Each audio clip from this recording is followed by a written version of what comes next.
Hi, this is Zach Meir from Zach's Traders Cafe with a look at the major markets on Thursday, the 4th of February. Starting off with the FTSE, and a bit of a messy picture here. We're in the middle of this falling trend channel from June.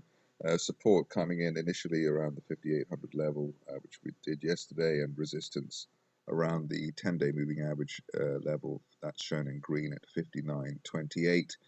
Below the 10-day line, fast money would be on the short side. Above it, on an end-of-day close basis, we can head back towards 6,100 around the top of the channel.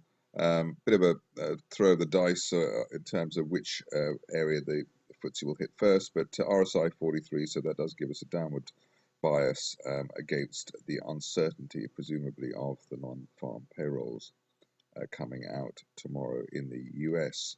Next up, the DAX, and here we can see that similar sort of mixed picture to that of the FTSE, in a sort of range here, really between 9,300 and let's say 9,700, which is the area of the 20-day moving average at the moment.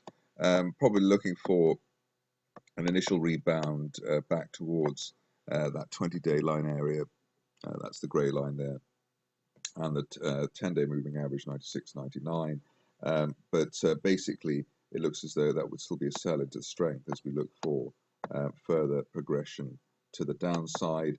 At this stage, really looking towards a possible 9,000 handle on the back of the falling wedge formation that we have here on the German index.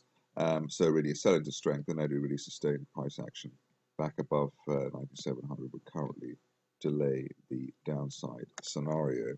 Onto the US markets, which had a decent rebound for Wednesday's session. Looks as though for the Dow, at least, sub 16,000 at the moment is not a friendly place for the bears. Bit of a hammer type candle there as well. So looking back towards the top of the recent range, 16,500 in the first instance, and really early and end of day close back below 16,000 would open up the prospect of a retest of last month's support towards 15,500. So relatively simple parameters there.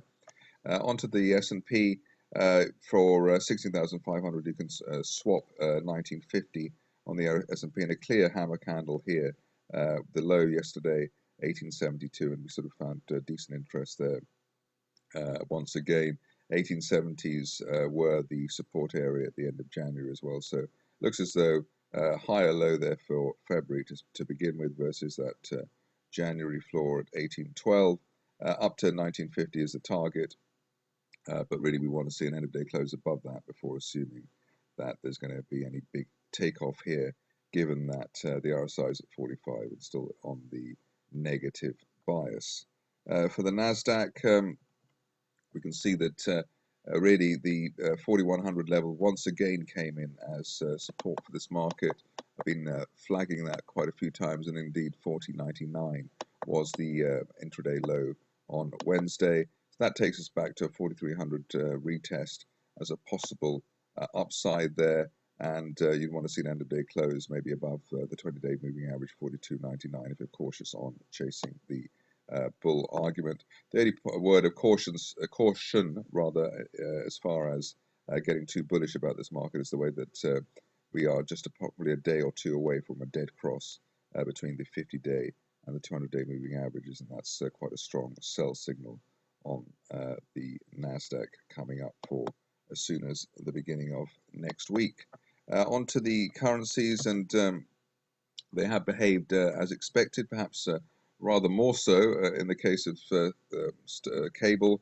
Here we've had these 2-3 bounces off the floor of this falling trend channel from last year, and the target here was towards 145, 146, the old support area in March, April last year. We could sneak up to the 50-day moving average at $1.47 over the next day or two, maybe in association with the non-farm payrolls. Interestingly, the RSI is now at 54 and is back above neutral 50, so that does give this cross a little bit of more positive momentum.